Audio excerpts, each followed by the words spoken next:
सभापती खरोखरच काल आम्हाला सुद्धा राहवलं नाही, आमचं पण मन वेगळंच झालं. कारण ज्या अर्थाने तुम्ही ज्या अर्थाने एखाद्या नेत्यावर टीका करता ते आपल्या एवढं सोबत नाही. कशा पद्धतीने आपण टीका करायला पाहिजे. आमच्या नेत्याकडे दादासोबत आम्ही आज एवढ्या वर्ष सहकार्य करतो, दादासोबत फिरतो, परंतु अजून एकही दादाच्या मुखातून किंवा तोंडातून एकही गलिच्छ शब्द न आलाय. परंतु त्या कालच्या सभेमध्ये जे आले होते ओपडे सोंडे नवतरुण पोरांना सांगेन की कबड्डीच्या क्रिकेटच्या सामने आले की अरे दादाला फोन लावा रे, आमच्या निखिलला सांगा, आमच्या सुनील पटेलला सांगा, अरे फोन लावा, दादा बक्षीस देते, मग दादा बक्षीस देणार. आता ते कोण आले शर्मिला ताई कोण तिच्या नावाने एवढ्या वर्षी का झोपले होते का.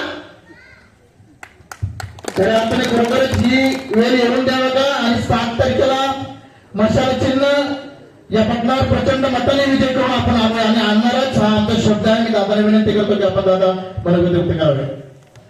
अखंड हिंदुस्थानचे आराध्य दैवत छत्रपती शिवाजी महाराज, भारतीय राज्यघटनेचे शिल्पकार डॉक्टर बाबासाहेब आंबेडकर, हिंदू हृदय सम्राट स्वर्गीय बाळासाहेब ठाकरे यांच्या पवित्र स्मृतीस वंदन करून या महाराष्ट्र राज्याचे लाडके माजी मुख्यमंत्री पक्षप्रमुख सन्मान्य उद्धवजी बाळासाहेब ठाकरे, युवासेना नेते आदित्यजी ठाकरे साहेब यांच्या मार्गदर्शनाने चालत असलेल्या या शिवसेनेची धगधगती मशाल येत्या 7 तारखेला शिवतीर्थावर रायगड जिल्हा परिषदेवर भगवा झेंडा फडकवण्यासाठी आणि पेठ पंचायत समितीवर देखील भगवा झेंडा फडकवण्यासाठी आपले सर्वांचे लाडके उमेदवार सौभाग्यवती पल्लवी प्रसाद भोईर व श्री संजय दाया भोईर हे पंचायत समिती पेठ साठी मशाल या चिन्हावर आपली निवडणूक लढवत आहे.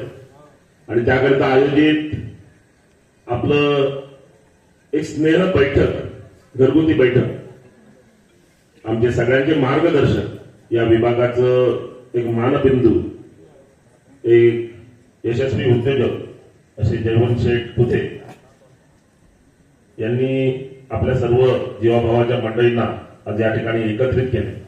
त्यासाठी उपस्थित व्यासपीठावर सर्व मान्यवर मंडळी, आता वेळ फार झालेला आहे त्याच्यामुळे प्रोटोकॉल न पाळता सर्व मान्यवरांचा उल्लेख करतो. उपस्थित सर्व माझे कुटुंबीय मित्रांनो, येत्या 7 तारखेला स्थानिक स्वराज्य संस्थांच्या अंतर्गत जिल्हा परिषद आणि पंचायत समिती निवडणुकीचं मतदान आहे. मी आज गावोगावी प्रचार फेऱ्यांमध्ये फिरतोय.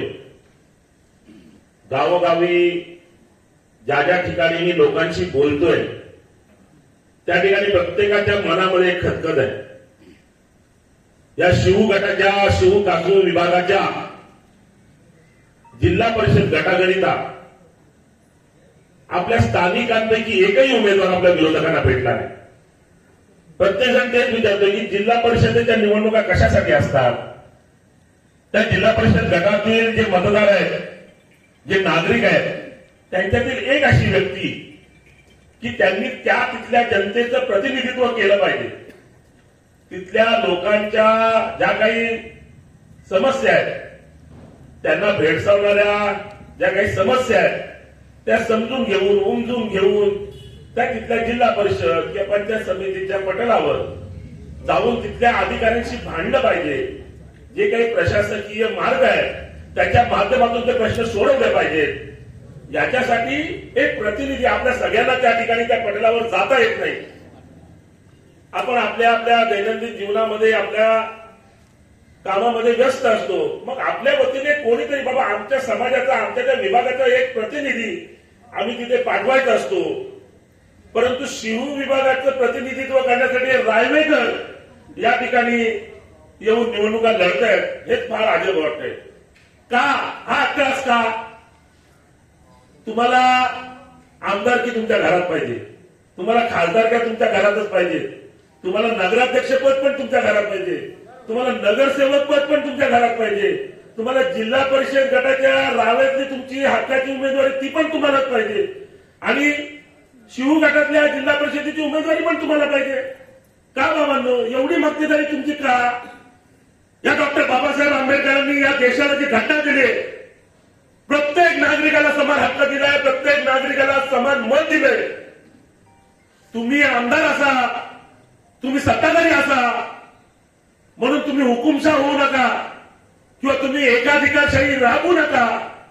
हा अधिकार तुम्हाला कोणी दिलेला नाही. सत्तेची सगळी मलाई आपल्या घरात पाहिजे. यांच्या क्वाऱ्या, यांचे डबर, यांचे डांबर, यांचे आरएमसी प्लॅन, जे काही त्यांना निधी उपलब्ध होतो त्याच्यातून त्यांना जे काही कंत्राटे भेटतात त्याच्यासाठी वापराव्या.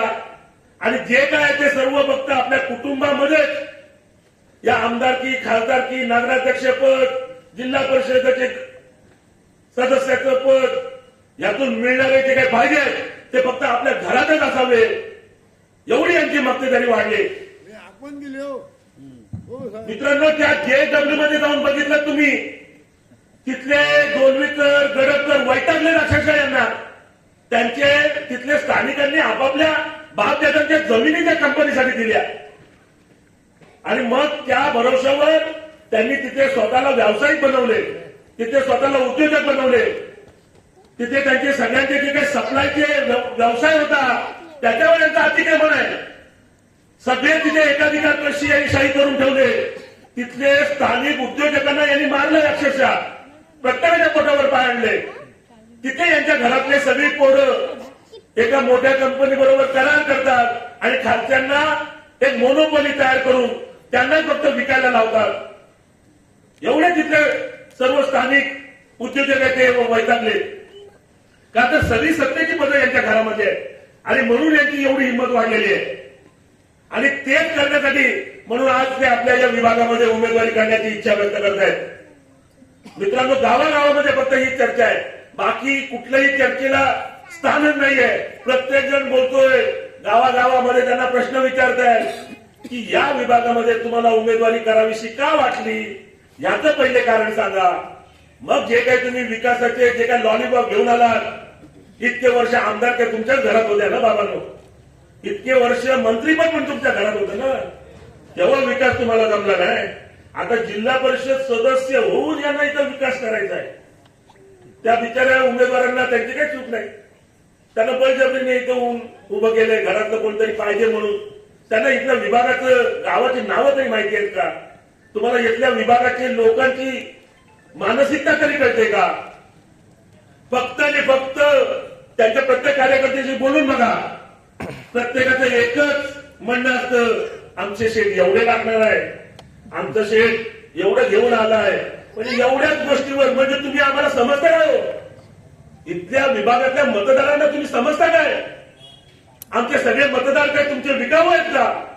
तुमच्या फक्त पैशावर तुम्ही आमच्या मतदारांना विकत घ्याल, एवढ्या विजनवरच तुम्ही या मतदारसंघामध्ये निवडणूक लढवायला आलात.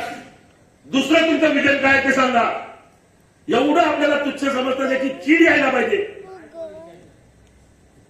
विचार करतात, विधानसभेला पण त्यांनी केलं, एवढा सगळ्या पैशाचा मारा केला, एवढ्या सगळ्या आपल्या भगिनींना साड्या बिड्या देऊन त्यांना बोलवायचा प्रयत्न केला, परंतु इथला प्रत्येक नागरिक सजग आहे. आपल्या सगळ्यांना कळतं हे आज आले, जे काय देत आहे ते घ्या गपचूप, पण शेवटी ओळखायचं मात्र आपल्या हक्काच्या माणसाला.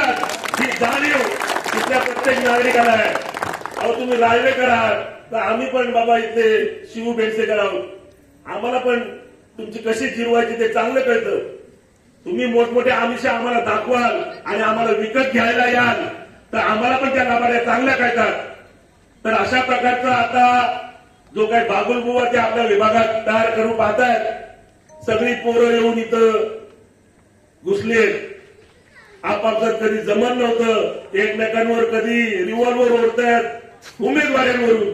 ते आज इथं प्रसाद भोई नावाच्या व्यक्तीला हरवण्यासाठी सगळे एक झाले, सगळे एकमेकांचे बंधुत्व जपायला लागले. प्रत्येकाने आपल्या खिशात हात घातलाय आणि मग इथल्या विभागातील पुढाऱ्यांना विकत घेण्याचा प्रयत्न करतायत. हे सगळं जे काही चाललंय ते फार चीड आणणार आहे. ही एवढी निवडणूक एवढे नकारात्मक दृष्ट्या या लोकांनी करून ठेवले. मित्रांनो, मी एक प्रामाणिक कार्यकर्ता, तुम्ही अनेक वर्ष मला बघताय. आता जसं सांगितलं की कोण कुठं माझ्यावर घुमतो, कोण टीका करतो, मी कधीतरी उत्तर दिलं काय? असल्या कुठे लोकांच्या नादी लागा. मी माझं जीवन जगतो, मला परमेश्वराने तुमच्या सगळ्यांच्या कृपेने भरपूर दिले. मी एक आत्मसमाधान, एक माझं राजकारणाचं मिशन आहे, एक पॅशन आहे. आपल्याला या मातीचं काहीतरी देणं आहे.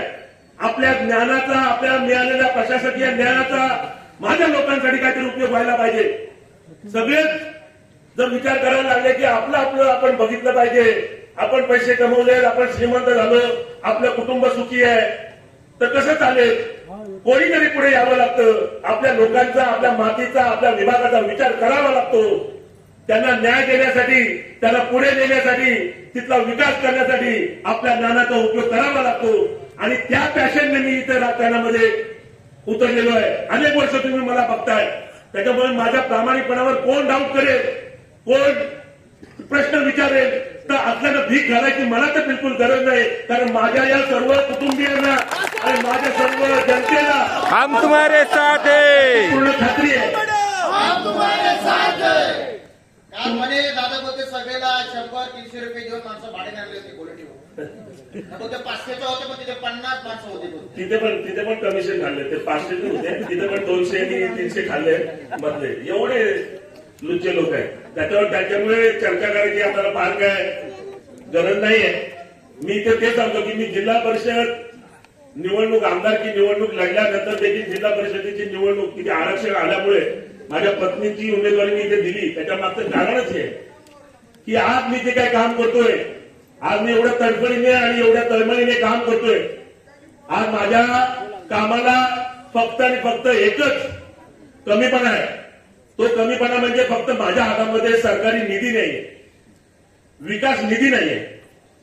आपल्या सर्वसामान्यांच्या छोट्या मोठ्या, कोणाला कुठेतरी छोटासा रस्ता पाहिजे असतो, कोणाला कुठेतरी पाण्याची लाईन पाहिजे असते, कोणाला कुठेतरी गटाराची समस्या असते, कोणाला कुठेतरी अजून शाळेमध्ये काहीतरी ऍडमिशनचे प्रश्न असतात, कोणाला अजून कुठेतरी आपल्या आरोग्याविषयीचे प्रश्न असतात. या सगळ्या गोष्टींना न्याय देण्यासाठी एक आपल्याला शासकीय पद, प्रशासकीय पद असणं गरजेचं असतं आणि शासकीय निधी असणं गरजेचं असतं. अनेक वर्ष तुम्ही बघताय मी माझ्या स्वखर्चाने अनेक लोकांचे प्रश्न सोडवतो, गोरगरिबांना मदत करतो. पण शेवटी मला देखील लिमिटेशन आहे. मी एवढ्या सगळ्यांना त्या दृष्टीने न्याय देऊ शकत नाही.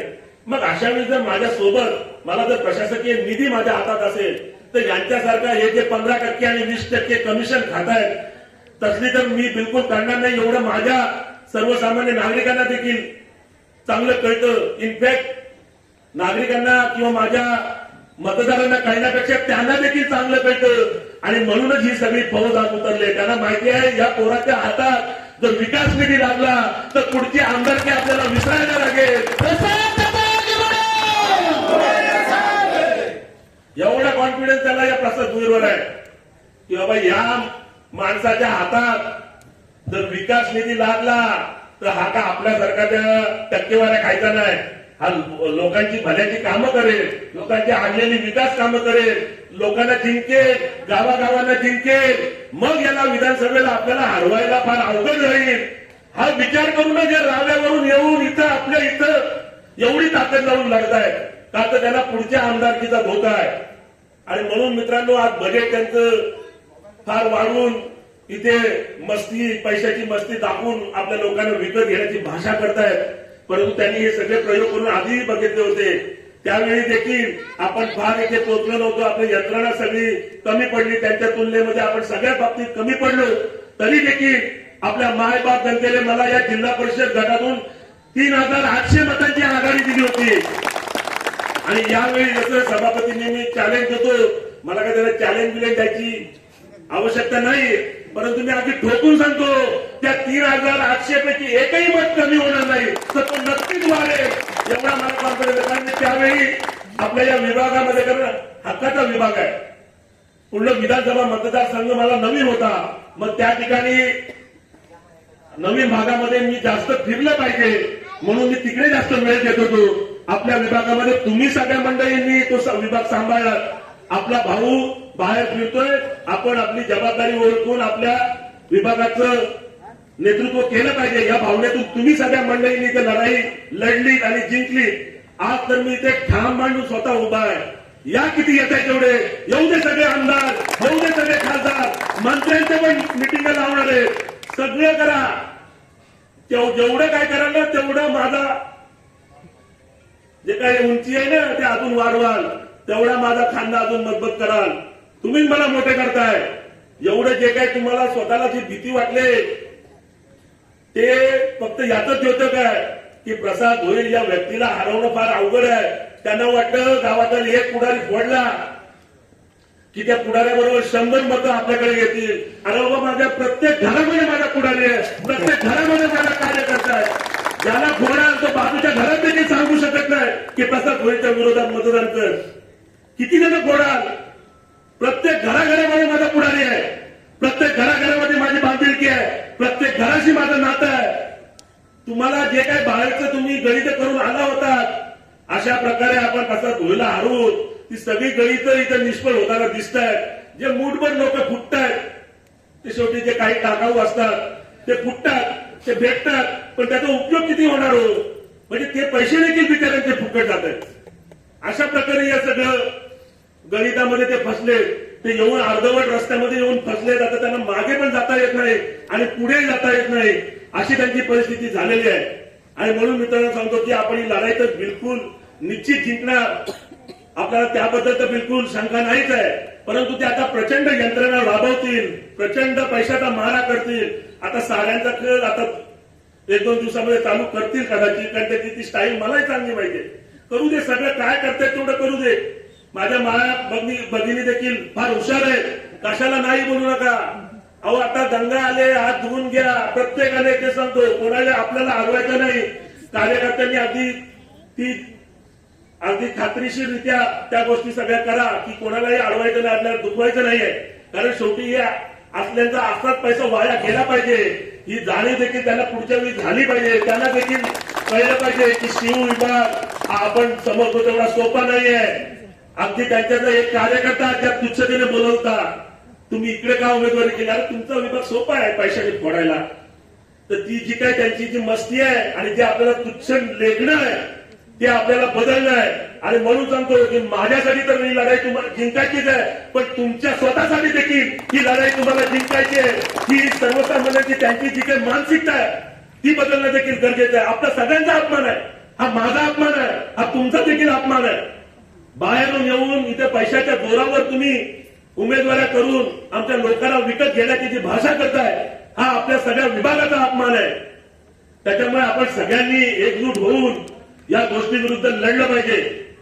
मित्रांनो, जिल्हा परिषदेसाठी जेव्हा मी उमेदवारी करतोय तेव्हा माझ्याकडे एक विजन आहे. मी ते सांगतोय की बाबा, आज या जिल्हा परिषदेच्या अंतर्गत येणाऱ्या ज्या मराठी शाळा आहेत त्यांची परिस्थिती फार बेकार झालेली आहे. आणि म्हणूनच आपल्याला या ठिकाणी जिल्ह्यांसारख्या ज्यांनी आपल्या बापदादांच्या जमिनीवर इथं प्रकल्प उभे केले तिथे फक्त तुम्ही आमच्या मुलाबाळांना शिक्षण देखील देऊ शकत नाही. त्यांच्या शिक्षणासाठी देखील आम्हाला रडावं लागतं, झगडावं लागतं. एवढी वाईट अवस्था आपली करून ठेवली का? तर आपल्या इथे मराठी शाळांची देखील वाईट अवस्था आहे. कोणत्याही आई बापाला वाटत नाही की आपल्या मुलांना मराठी शाळेमध्ये शिकावं.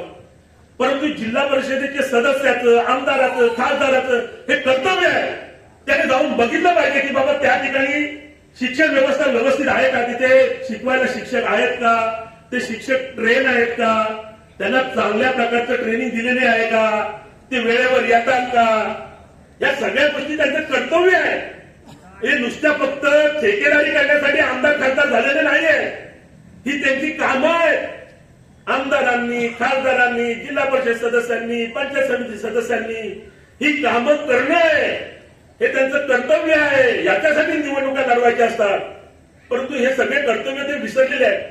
आठवा, कोणती बातमी दाखवा मला, कुठला आमदार, कुठला जिल्हा परिषद सदस्य, कुठला खासदार कधी प्राथमिक आरोग्य केंद्राला भेट द्यायला गेलाय का? तिथे डॉक्टर आहेत का? तिथे आवश्यक असलेली जी काही मोफत औषधं आहेत ती तपासलीत का? तिथे बाबा जाऊन आपल्या गोरगरीब आदिवासी महिलांचं त्यांना जर बाळंतपणासाठी तिथे आणलं तर तिथे त्यांना ऍडमिट करून घेतलं जातं का डायरेक्ट अलिबागला पाठवलं जातं? ही कामं आहेत तुमची, हे तुम्ही बघितलं पाहिजे. आपण देखील त्यांना जाब विचारत नाही. आपण पण निवडून त्यांना सोडून देतो. जा, तुम्हाला जे पाहिजे ते करा, 5 वर्षांनी पुन्हा येऊन उगवा आणि मग परत आदल्या दिवशीचे समीकरण घडवा आणि निवडणुकीला सामोरं जा. ही मानसिकता आपण देखील सगळ्यांनी बदलली पाहिजे. करण्यासारखं भरपूर आहे. आज मी सांगतो की मराठी शाळांमध्ये आपण व्हर्च्युअल क्लासरूम उभे करू शकतो. आपल्या मराठी शाळेतल्या मुलांना आपण मुंबई पुण्याच्या तज्ञ शिक्षकांचं मार्गदर्शन लाईव्ह टेलिकास्टिंग करू शकतो. नवीन टेक्नॉलॉजी डेव्हलप झालेली आहे. त्याचा उपयोग ग्रामीण भागातल्या आपल्या मुलांना का होऊ नये? शहरातील मुलांना त्यांना त्याचा फायदा होतो. आपल्या मुलांना इथे का होऊ नये? मग याच्यासाठी कोणीच प्रयत्न करायचे नाही. आज टेलिमेडिसिन सारख्या प्रकारामुळे मुंबईतले तज्ञ डॉक्टर, दिल्लीतले तज्ञ डॉक्टर आपल्या या ग्रामीण भागातील रुग्णांना तिथल्या डॉक्टरांच्या सोबतीने किंवा त्यांच्या साथीने अगदी जे काही ज्याला आपण एकदम एक्सपर्ट डॉक्टर्स म्हणतो अशा डॉक्टरचे सल्ले डायरेक्ट घेऊन त्यांना मुंबईला जायची गरज नाही, दिल्लीला जायची गरज नाही. इथे त्यांच्यावर त्या पद्धतीचे उपचार, त्यांना त्या प्रकारचे औषधे सुचवले जाऊ शकतात. अशा प्रकारचे प्रयोग आम्ही केलेले आहेत. मी श्रीवर्धनला त्या प्रकारचं एक पायलट प्रोजेक्ट राबवलेला आहे की टेलिमेडिसिनचा प्रकार सर्व प्राथमिक आरोग्य केंद्रांमध्ये केला जाऊ शकतो. तिथून डायरेक्ट मुंबईमध्ये जाण्यासाठी लागणारा वेळ, खर्च सगळा वाचून त्या गोरगरीब रुग्णांना मदत होऊ शकते. अशा प्रकारचा विचार करायला कोणालाच वेळ नाही काय. मग तुम्हाला कशाला या जिल्हा परिषद सदस्य किंवा आमदारक्या व्हायचे आहेत? या सगळ्या गोष्टी करण्यासाठी म्हणूनच तुम्हाला लोकांनी त्यासाठी निवडलं असतं. परंतु या सगळ्या गोष्टींचा त्यांना विसर पडलाय आणि म्हणूनच हे सगळं विजन घेऊन महिला सक्षमीकरणासाठी खूप चांगल्या योजना राबवल्या जाऊ शकतात. आपल्या बचत गटांच्या माध्यमातून महिलांना चांगलं सक्षम केलं जाऊ शकतं. त्यांना चांगले स्टार्टअप प्रोजेक्ट आपण दिले जाऊ शकतात. जिल्हा परिषदेला खूप चांगला फंड येतो, केंद्र सरकारचा येतो. पण त्या दृष्टीने प्रयत्न केले पाहिजे. आपण कोणी करतो का? आता इथे माझ्या माता भगिनी आहेत, बऱ्याचदा त्यांना माहिती आहे की ज्या योजना असतात. आम्ही जर पंचायत समितीमध्ये गेलो तर आम्हाला कोण मित्र सुद्धा नाही आणि आपला माणूस नसल्यामुळे कोणी आम्हाला मदत सुद्धा करत नाही. आज कितीतरी वेळा शिव विभागामध्ये 3 ग्रामसंघांना अजूनपर्यंत कुठली निधी, सरकारी निधी अजूनपर्यंत आली नाही. स्टार्टअप नाही किंवा त्यांचे व्हीएफ नाही.